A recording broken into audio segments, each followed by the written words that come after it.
Breaking news, South Korea's military has fired warning shots near the demarcation line dividing the two Koreas. It comes after North Korea blew up parts of the deeply symbolic roads connecting it to the south. Pyongyang's military last week vowed to permanently seal its southern border after spending months laying mines and building anti-tank barriers. Leader Kim Jong Un's declared South Korea his country's principal enemy. Well, for more on this, we're going to speak now to Robert Kelly, who is a Professor of International Relations at Pusan National University. He joins us on Skype from Pusan. Thank you so much for being with us here once again, Robert. First of all, can we just start with North Korea blowing up this road that leads to the south? How symbolic is it and why? What sort of point is it trying to make?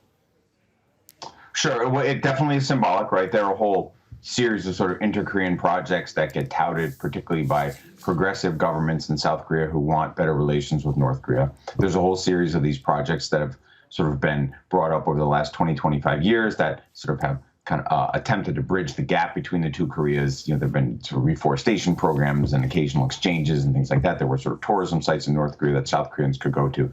And a lot of these sites have been progressively closed down or shut down or restricted or whatever. These roads were a part of that. And again, it's sort of as you mentioned in your intro story there, it sort of is North Korea sealing itself off. It is increasingly doing that, right? It's sort of breaking these links. I do think it's mostly symbolic, right? The two Koreas don't actually have a great deal of interaction. There's no real trade relationship, for example, right? There are North Korean escapees who live in South Korea, but they actually go through China. They don't come across the border. The border is actually quite sealed. So it really is more sort of symbolic. I think the bigger question is why, as you said, right? And here I think it's a little bit sort of curious. It's not really quite clear because traditionally North Korea has actually liked being able to talk to South Korea, if only because they can ask South Korea for money and rice and assistance and things like that.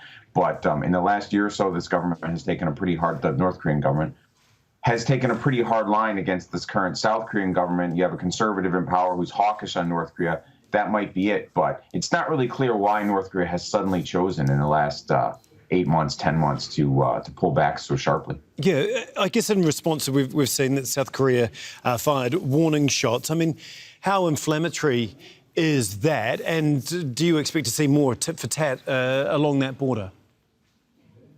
Well, you'll definitely see tit for tat, right? I mean, if the North Koreans do anything, the South Koreans respond, and vice versa, right? The two Koreas are locked in this sort of long-term existential legitimacy contest, right? And they have a long, long history of engaging in even sort of minor little tit for tats. Who builds a bigger structure along the DMZ that can be seen from the other side? That's actually really common. And so, yeah, it doesn't surprise me that you got a sort of southern response. It's not really clear. You know, we don't know. This only happened a few hours ago. So we don't quite know actually what the South Koreans are shooting at, right? I presume the rounds didn't go across the border. I mean, that would be pointlessly provocative, right? But I would imagine if the North Koreans do something like this again in a week, you'll see some kind of South Korean response. Strategically, I don't think it actually makes that much difference, right? I mean, North Korea is dangerous, but they're not suicidal. They don't want to provoke a war with South Korea. They know they would lose, right? So my sense is always with these things, the tit for tat gets a lot of sort of coverage and we sort of worry about it, but I think there's always a limit to how far the two sides want things to escalate. How much of this does it potentially have to do with the North getting closer in its relations with both China and Russia? Yeah, I think that's probably the best explanation.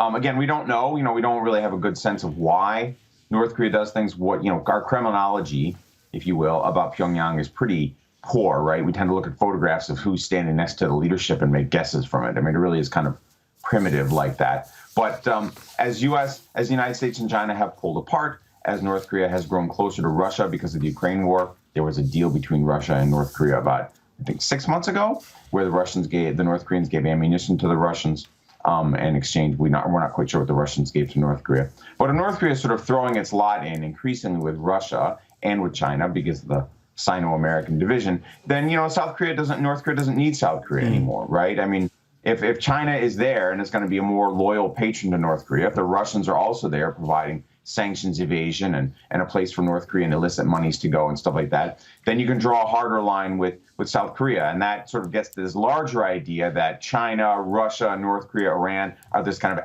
axis of resistance, this axis of authoritarianism, stuff like that. And this may be a local Korean sign of that. OK, thank you so much, Robert. As always, fantastic to get your insight into all of this. Robert Kelly for us, Professor of International Relations. Thank you for having me.